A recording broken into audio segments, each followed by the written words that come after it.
Eh bien, aujourd'hui, j'ai le goût de me faire plaisir, j'ai le goût de voyager et j'espère que par la même occasion, je vais vous faire plaisir parce que je vous invite avec moi sur l'île d'Anticosti, voir la chute boréale et on va retoucher cette photo-ci.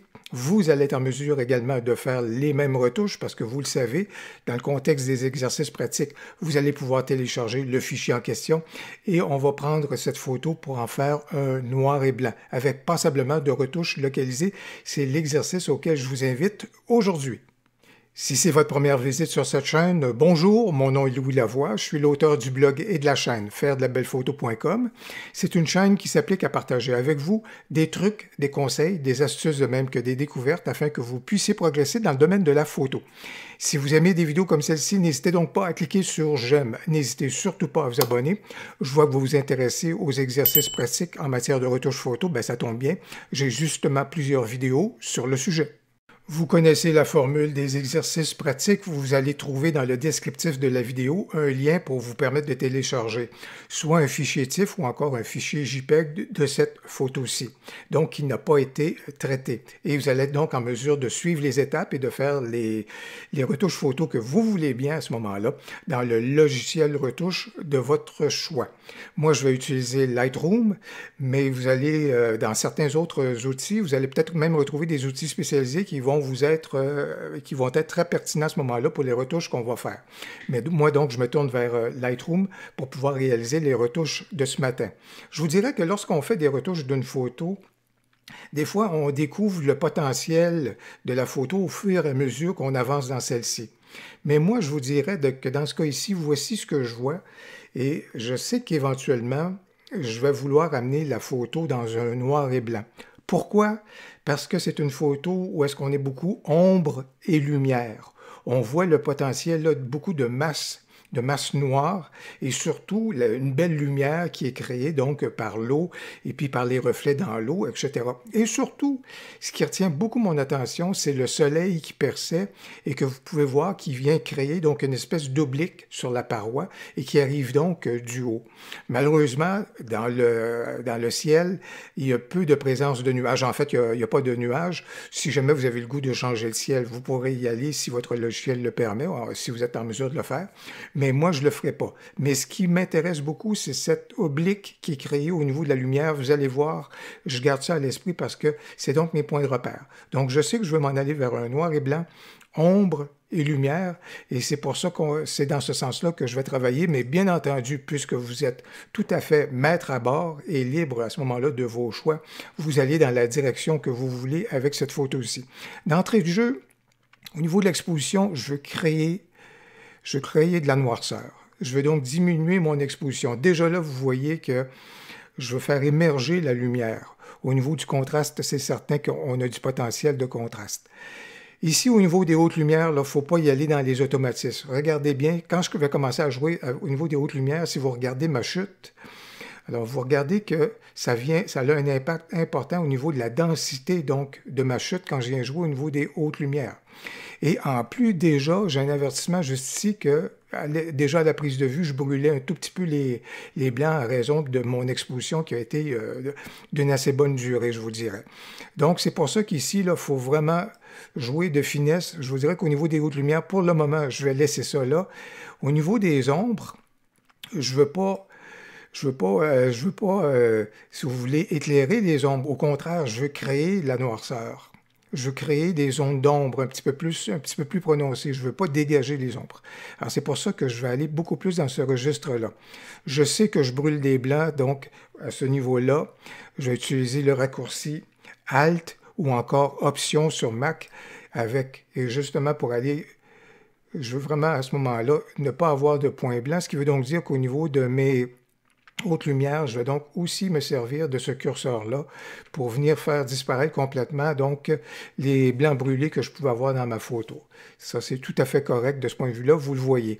Vous allez voir dans un instant, la courbe de tonalité va me permettre de récupérer beaucoup de haute lumière à ce moment-là au niveau de ma chute. Et dans les noirs, ben là, c'est vraiment quelque chose qu'on recherche, je vous dirais, parce qu'on s'en va vers un noir et blanc. Alors, dans un noir et blanc, moi, j'aime bien avoir des noirs purs. et quand même en avoir dans une assez bonne densité. Je pourrais aller de façon beaucoup plus prononcée, mais disons que je pourrais aller justement dans ce registre-là. Encore une fois, dans ce cas-ci de Lightroom, j'ai utilisé l'astuce avec la touche Alt et d'appuyer sur le curseur en même temps, et ça me permet donc de voir où est-ce que j'ai brûlé mes ombres, mes noirs, pardon. Donc, c'est juste ici. Jusque maintenant, ça chemine bien. Attention, au niveau de la texture, ça va avoir un certain impact aussi. Si je poussais la texture de façon très appuyée, vous voyez que je recommencerai à brûler des blancs. Donc ici, au niveau de la texture, je vais quand même en mettre passablement plus qu'à l'habitude parce que je vais retrouver une belle densité au niveau de ma chute. Et au niveau de la clarté ici, micro-contraste, il y a peu d'éléments au niveau du micro-contraste. Ça va surtout agir juste ici, là où on a des tons moyens, et au niveau de la pierre, bien sûr, mais un tout petit peu donc d'éléments comme ça va être tout à fait correct. Au niveau de la correction du voile, il faut faire attention parce que juste ici, là, je vous disais, il y a de la lumière qui est là. Il y a surtout aussi une espèce de petite bruine qui est là, qui est de la vapeur d'eau, donc qui s'échappe, des choses comme ça. Si on joue avec la correction du voile, on ajoute du contraste. Alors, on est en train de perdre notre lumière, et si j'en rajoute de façon ici, bien malheureusement, ça applique la correction du voile sur l'ensemble de la scène, et c'est pas du tout pertinent. Vous allez voir dans un instant, ça va nous être utile, surtout si on fait de la retouche localisée. Et bien entendu, à ce moment-là, la vibrance, on peut en rajouter, parce que ça va surtout jouer au niveau des tons moyens. Donc ici, à quelques endroits, il y a un tout petit peu de couleur, puis la saturation un tout petit peu, mais rien de trop prononcé. Donc voilà donc le chemin qu'on a parcouru jusqu'à maintenant. Deux éléments que j'aurais pu mentionner d'entrée de jeu, et puis une opération. Premier élément, il n'y a pas d'aberration chromatique. Vous le savez, lorsqu'il y a un arrière-plan lumineux comme cela ici, c'est très propice aux aberrations chromatiques, mais dans ce cas ici, pas de souci. Deuxième élément qui peut sembler, un élément qui peut donc être incongru pour certains, puisque je vous dis que je m'en vais vers une photo noir et blanc, vous pouvez peut-être vous poser la question, mais pourquoi accorder autant d'importance, si vous voulez, à la vibrance, aux couleurs, puis vous allez même voir que je vais retravailler celle-ci dans quelques instants, mais parce que plus on travaille nos couleurs, à ce moment-là, plus ça nous est utile lorsqu'on bascule au niveau du noir et blanc. Plus on amène de densité grâce à nos couleurs et de nuances, plus celles-ci, à ce moment-là, sont préservées lorsqu'on s'en va au niveau du noir et blanc. Donc, c'est pour ça qu'il ne faut pas négliger le fait de retoucher nos couleurs avant de basculer dans le noir et blanc. Et à cet effet-là, je vous dirais qu'une opération que j'aurais dû faire d'entrée de jeu, c'est venir vérifier ici si ma balance de blanc, elle était correcte. Et je vais trouver un point relativement neutre juste ici. Et pour vous constater que Lightroom a analysé qu'à ce moment-là, ma balance de blanc était beaucoup trop froide. Elle vient donc de réchauffer celle-ci. Et je trouve ça intéressant parce que ça amène les lueurs à émerger davantage. Donc, c'est tout à fait correct. Parlant de faire émerger les éléments davantage, on va se tourner vers notre courbe de tonalité. Je vous ai parlé tout à l'heure des hautes lumières qu'on pouvait récupérer juste ici dans ces éléments-là. Donc, c'est pour ça que je vais profiter juste ici, je vous dirais donc, de ma courbe de tonalité pour augmenter mes hautes lumières. Je vais faire attention parce que je ne veux pas brûler, encore une fois, mes points blancs. J'ai un petit point blanc qui est brûlé juste ici. Au niveau des réglages, je vais peut-être juste voir si je suis capable de régler le tout. Non, je ne suis pas en mesure de le faire. Donc, j'ai un tout petit point blanc, mais tout de même, j'ai réussi à conserver, donc augmenter un tout petit peu donc mes hautes lumières, je vous dirais. Et je vais peut-être juste aussi augmenter un peu plus mes contrastes. Je n'irai pas plus loin que ça avec la courbe de tonalité. Au niveau, donc, ici de mon outil de teinte, saturation et luminance, on va certainement profiter. Entre autres, au niveau juste ici des arbres et du vert, je vais... Vous vous souvenez que je veux gagner en ombre, je vous dirais. Donc, dans des éléments qui sont un petit peu plus sombres, ça va être intéressant. Regardez ici, je pense que je vais également regarder la portée. Ici, au niveau des rouges, il n'y a pas de rouge. Au niveau des orangés, vous voyez juste ici, je pense que je vais, au niveau de la luminance, diminuer mes orangés. Au niveau de mes jaunes également, vous voyez l'impact que tout cela a. Je vais aussi diminuer mes jaunes pour à ce moment-là assombrir un tout petit peu plus mes éléments. Et je vous dirais juste ici au niveau du ciel, pourquoi ne pas, non pas obscurcir, mais assombrir légèrement celui-ci. Ça va lui donner un tout petit peu plus de présence au niveau de la couleur, puis vous allez voir qu'au niveau du noir et blanc également, tout à l'heure, ben, ça va être quand même donc intéressant. Donc voilà encore une fois d'autres étapes qu'on vient de parcourir, mais maintenant je pense qu'on commence à être prêt à basculer dans le noir et blanc. En basculant dans le noir et blanc, ben, on commence un travail beaucoup plus en nuances, tout en nuances, je vous dirais.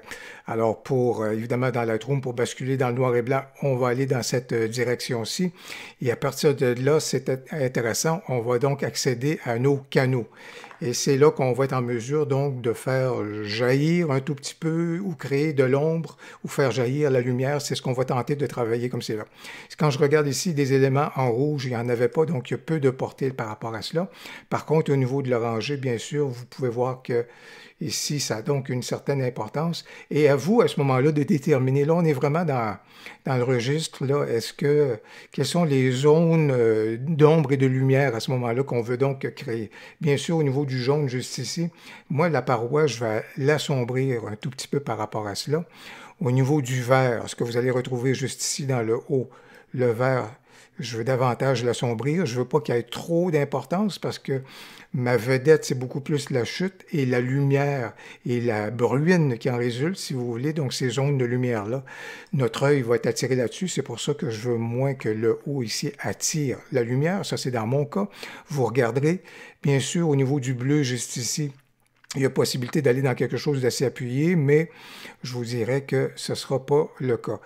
Quand j'appuie juste ici, un petit mot, vous allez avoir la même chose juste ici, c'est-à-dire qu'il y avait une poussière sur le capteur. Donc, si vous voulez, vous pourrez aller corriger celle-ci, juste comme c'est là. Vous voyez, vous avez les mêmes imperfections que je constate. Alors, si vous avez le goût d'aller corriger cela, ben, vous pourrez donc le faire. C'est le seul élément que j'ai pu remarquer.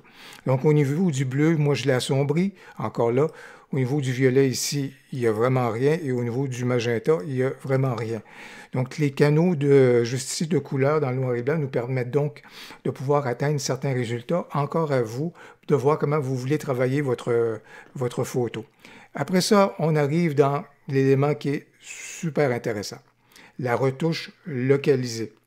Et c'est là que, si jamais vous connaissez le logiciel Nik Software, regardez dans le haut à droite, là, je fais une démonstration comment travailler avec Nik Software, en particulier au niveau des retouches localisées. C'est un merveilleux logiciel là-dessus. Mais juste ici, je vais donc utiliser et avoir recours à ce qu'on retrouve dans Lightroom, le filtre radial. Et moi, j'ai besoin du filtre radial pour retrouver un tout petit peu la lumière qui venait justement plonger vers notre chute.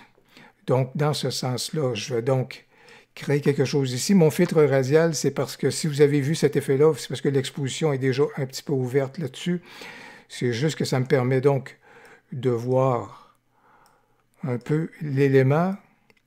Je vais peut-être accentuer cet élément-là. Et c'est pas dit non plus que c'est via l'exposition. Je vais peut-être diminuer l'exposition tout simplement comme ça. Mais je vais augmenter les hautes lumières pour donner cette présence-là. Donc, vous voyez que ce que je suis en train de faire comme c'est là, c'est créer ce faisceau lumineux qui plonge donc vers notre chute dans cet angle-là à peu près. Et ici, au niveau de la clarté du voile, on pourrait aussi en rajouter un tout petit peu. Ça pourrait justement donner un petit peu plus de présence comme c'est là. Alors, vous voyez, je travaille avec les hautes lumières, l'exposition un tout petit peu, justement pour donner une présence et ramener donc ce faisceau lumineux-là, qui va être donc là. Je vous dirais que je vais encore me servir du cercle radial. Je vais créer un nouveau cercle radial. Et maintenant, je vais créer peut-être davantage des zones d'ombre à ce moment-là. Je vais en créer un juste ici. Et plutôt que d'éclaircir, au contraire, on va aller assombrir un peu plus ces éléments-là. C'est parce que si je veux que la lumière soit plus présente, ça veut donc dire qu'à ce moment-là, je dois venir créer davantage de zones un petit peu plus noires à des endroits. Ça va faire émerger ma lumière.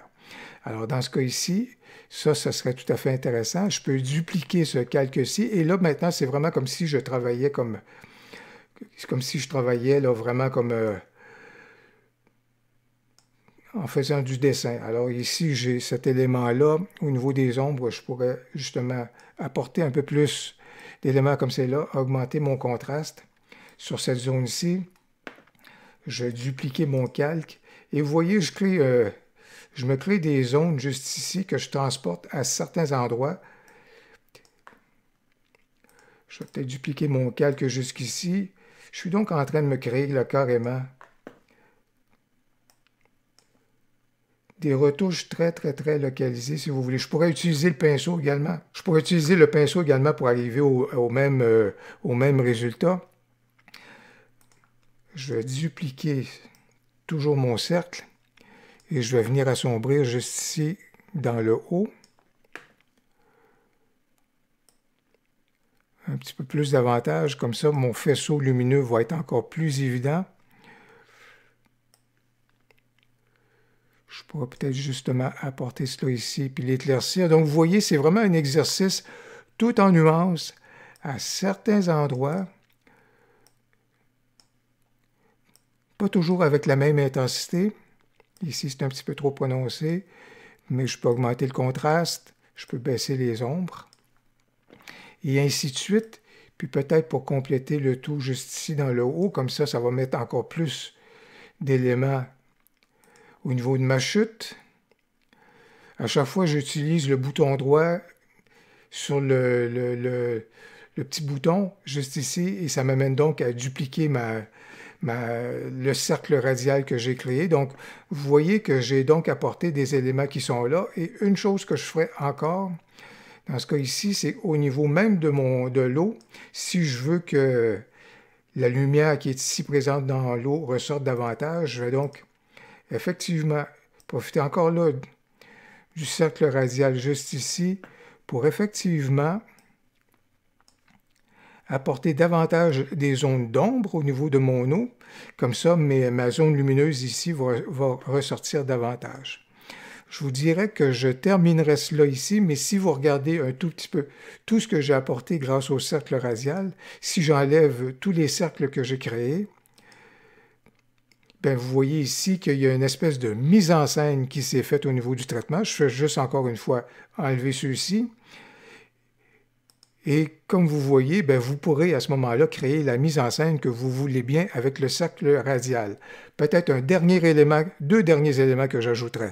Regardez bien, je pense que dans ce cas ici, si on veut aller un peu à la Ansel Adams et avoir une photo noir et blanc encore plus dramatique, je reviendrai au niveau de mon exposition et j'amplifierai mon exposition à faire tout près de -1. Vous voyez ici, là, on est vraiment dans quelque chose qui est très prononcé, à peu près une sous-exposition de -1 d'un cran, et vous voyez comment ça a rendu la photo encore un tout petit peu plus dramatique. Et si je me sers du fameux color grading également, bien à ce moment-là, on peut arriver puis mettre des couleurs qui sont un petit peu plus froides. Je vous dirais, au niveau de ma zone d'ombre, ça pourrait être très bien. Ça peut être quelque chose, un effet qu'on peut à ce moment-là rechercher, même aller chercher un petit côté sépia. Alors, on pourrait amener ça de ce côté-là avec le color grading et faire tout autant du côté, donc, de des hautes lumières. Donc, vous voyez que ça apporte un côté qui est beaucoup plus, à ce moment-là, un petit peu plus froid, je vous dirais, juste un tout petit peu plus métallique. Encore là, ici, on est capable de jouer de ce côté-là, mais ça peut amener un certain effet, donc qui peut être intéressant au niveau de notre couleur, de notre photo noir et blanc. Ce qui est formidable au sujet de la photo noir et blanc, c'est qu'on est capable d'amener celle-ci dans plusieurs directions. Il y a plusieurs possibilités. On est capable de mettre et insister sur certains éléments plutôt que d'autres, et vous pouvez avoir une vision qui sera tout à fait différente de celle que je vous ai proposée. Au bout du compte, j'espère que la vidéo aura été inspirante pour vous. J'espère qu'elle vous aura permis de découvrir de nouvelles astuces. Si c'est le cas et si vous l'avez aimé, n'hésitez donc pas à cliquer sur j'aime et surtout, n'hésitez pas à commenter. J'ai bien hâte de vous lire. Au plaisir, à la prochaine.